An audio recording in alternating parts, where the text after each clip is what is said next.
Hello, this is the Game Philosopher, and today we're talking about various argumentative techniques. Now, when I say various argumentative techniques, I do not want to deceive you because I don't want to tell you any sophistical refutation. That's saved for a later video.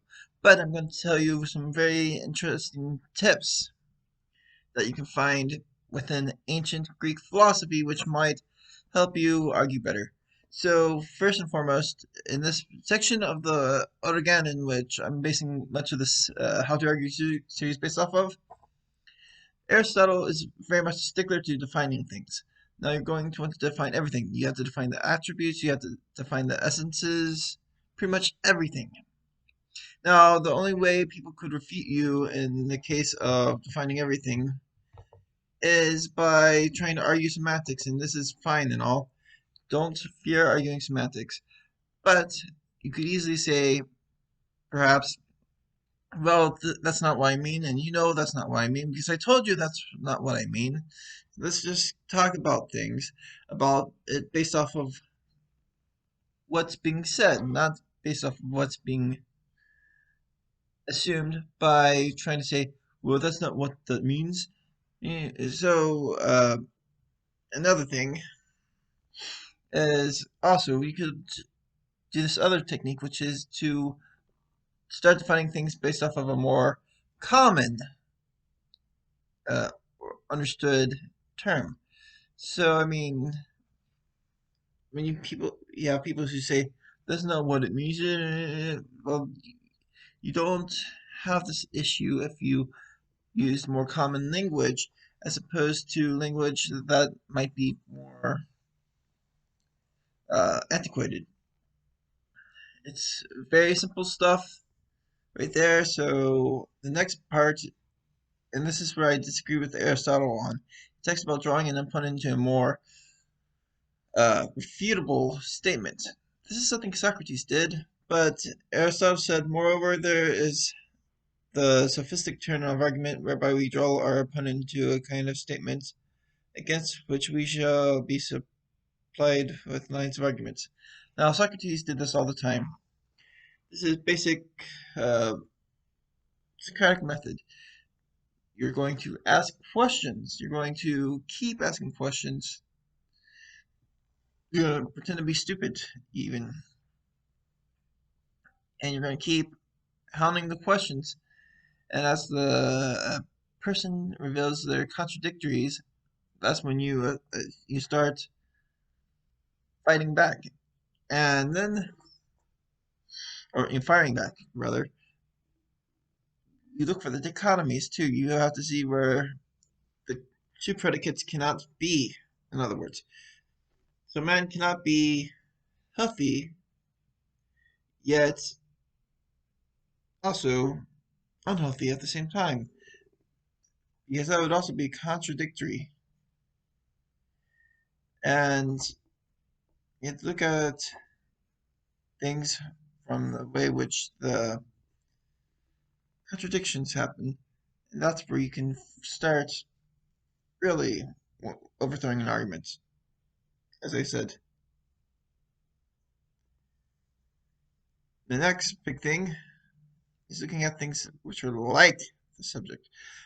And when you do this, you don't have to do a check argument. You don't have to say X is the case, then Y is the case. If X, then B, therefore B, then Y. You can always say perhaps some type of analogy or something like Socrates would do this all the time.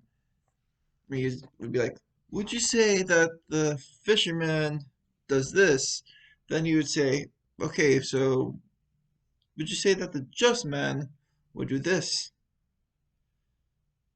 in such a certain situation?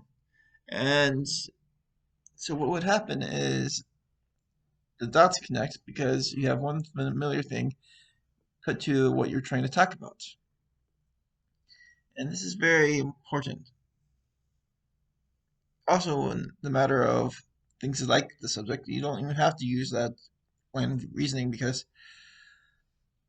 you can also look at where you agree with the opponent as on the subject, and the likeness actually can help build goodwill because you're not completely in disagreement. You could show that you're not completely in disagreement, and this agreement is where you can focus on saying, okay, so we agree on this, we agree on this, we agree on this, but what about this?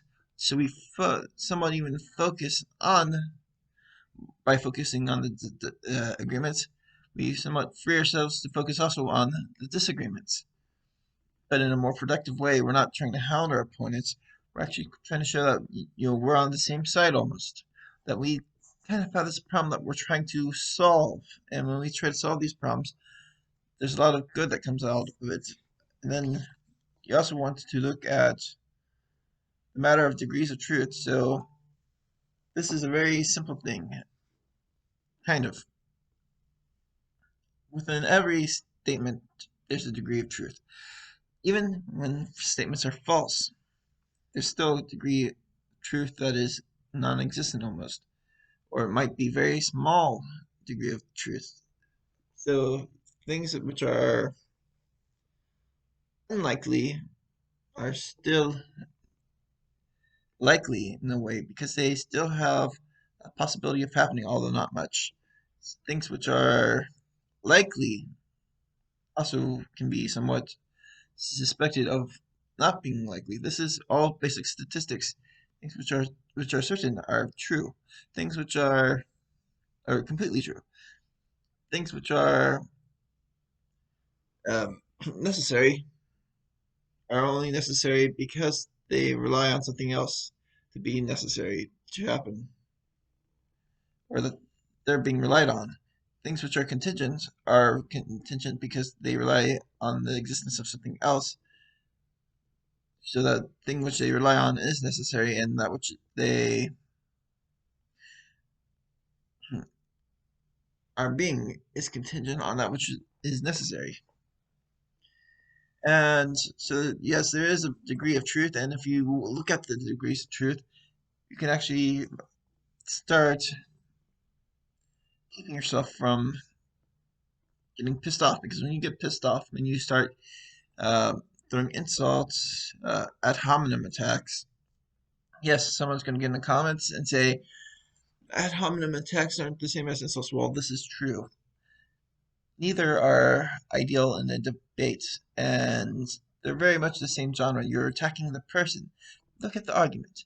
You want to look at the argument, you want to respond to the argument, you want to keep the debate from going sour, because when this debate goes sour and people get angry, there's not really much of a point anymore to the discussion because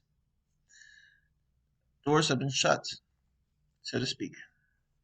And this is a small video. I hope you like it. Like, comment, subscribe. Stay tuned for the next one, which will be on quite a similar topic.